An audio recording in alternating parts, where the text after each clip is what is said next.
It's competition weekend. I'm so excited. And I realized since I have not personally competed since Wadapalooza in, oh God, was that 2018? Yeah, I think so, 2018 or 2019, whatever it was. I haven't done like a competition style video in forever. So this weekend is the Central Regional, and so I'm kind of laying out some of my clothes, my snacks, talking about a little bit of what I'm planning to do going into the weekend.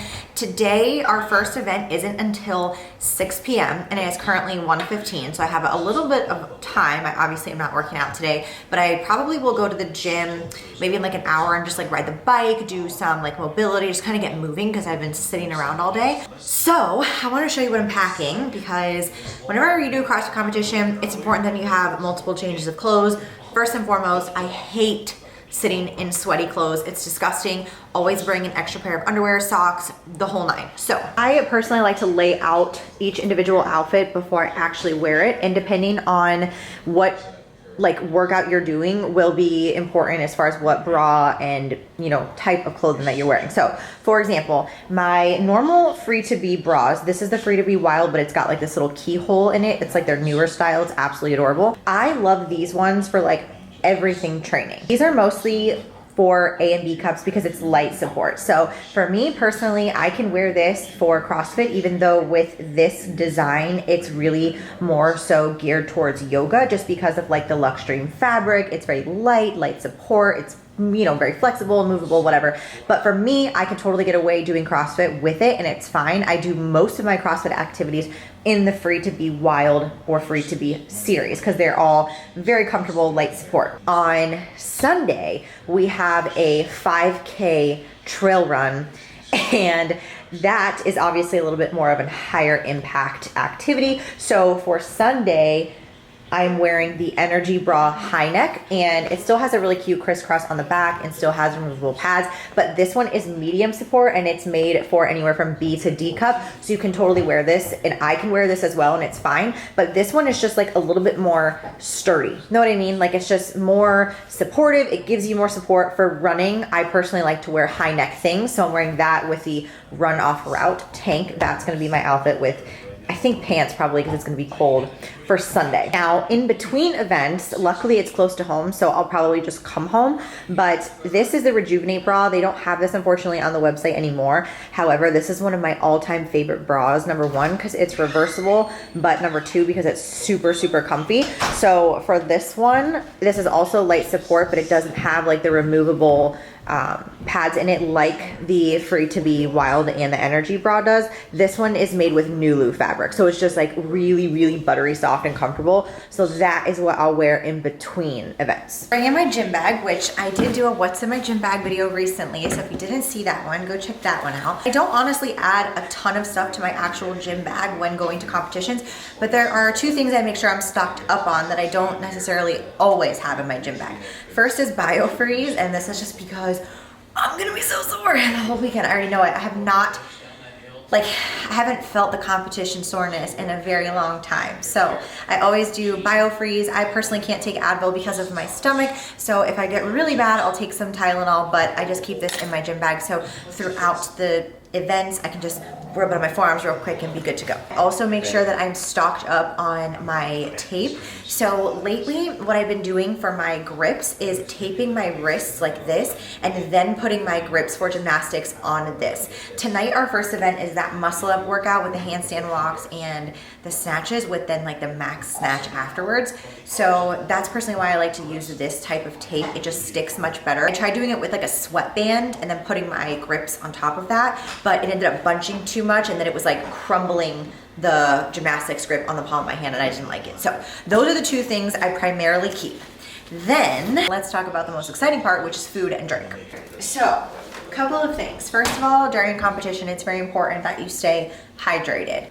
This is one thing that's kind of tricky because I get a really nervous stomach. So like I try not to chug a lot of water or even eat really too close to the events. I just had my lunch now at 1 o'clock and I don't actually start until 6. So the only thing I'm gonna be eating in between, maybe at like 3:30, is a snack. If you are like me and don't like to eat large meals right before competing, I don't know anybody who does, but there are a couple of staples that I personally just always go to. First being dried mango. I don't know why. It's like a comfort thing for me. Every competition, weightlifting meet, CrossFit, doesn't matter. I have dried mango.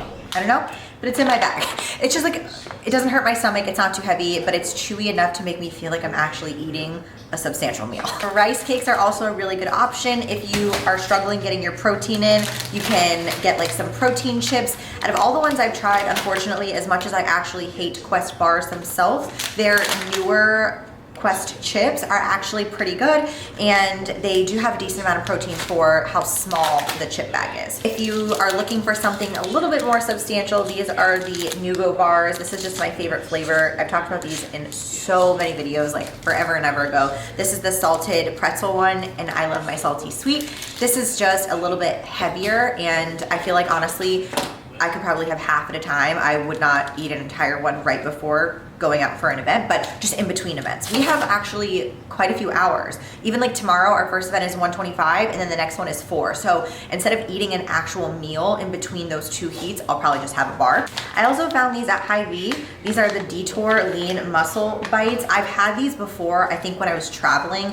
They're okay, they're not like fantastic, but they do have good macros. So for one little bar, which is like this big, it's 2 grams of fat, 10 carb, and 5 protein. Just like a little something, you know, because like that's what I feel like most people struggle with. And what happens is a lot of people will end up just not eating enough, and their performance will suffer. Being dehydrated, being hungry, that sucks when you're competing. So even if you don't physically feel hungry, it's probably a good idea just to eat like a little something. So also, as a side note, I found these guys at Hy-Vee when I was picking up this stuff from Alani.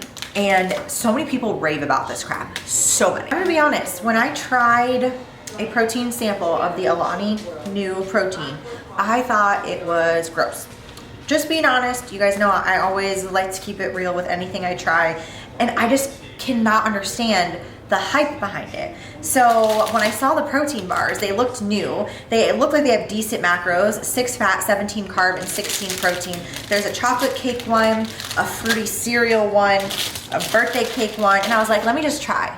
We'll just try for the YouTube purposes, you know? However, another side note, never, never, never try something new on competition day. Just a horrible idea. So, especially if you have a sensitive stomach like me. So I will not be testing these this weekend. Probably in a future video, I will test and let you know how they are. But for now, this is just because if you are somebody that likes bars, they had good macros. I just can't attest for how they taste or how they digest. So anyways, that's kind of the snack things that I have going on. And then you can always just use like BCAAs. I really prefer the fresh lemonade ones from Driven. I'm currently waiting on my shipment, so I don't have any again because I drink it like crazy. So what I grabbed were these like little Body Armor light watermelon drinks. I know a lot of people also like Pedialyte, and especially for weightlifting meets, that was pretty popular, especially if you cut weight, because you kind of want to replenish your electrolytes from cutting and sweating, and luckily I don't have to deal with that. But this does have electrolytes in it, antioxidants, B vitamins, natural flavors, coconut water, no sugar. So for me, the biggest thing is just keeping my stomach at bay, and I don't do well with a lot of artificial sweeteners, high sodiums, high fats. So I just try to keep everything as clean, for lack of a better term, as possible. So I usually will just drink something like this, water or my regular BCAAs, no pre-workouts, no anything. But I do want to show you something else. I was checking out those watermelon drinks. I saw that Fit Aid came out with an immunity aid, which, you know, it might do absolutely nothing, but I grabbed it anyway because it just looked like it might do something. It says that it's echinacea, I think that's how you say that, zinc, vitamins. What? Echinacea. I'm pretty sure that's how we say it.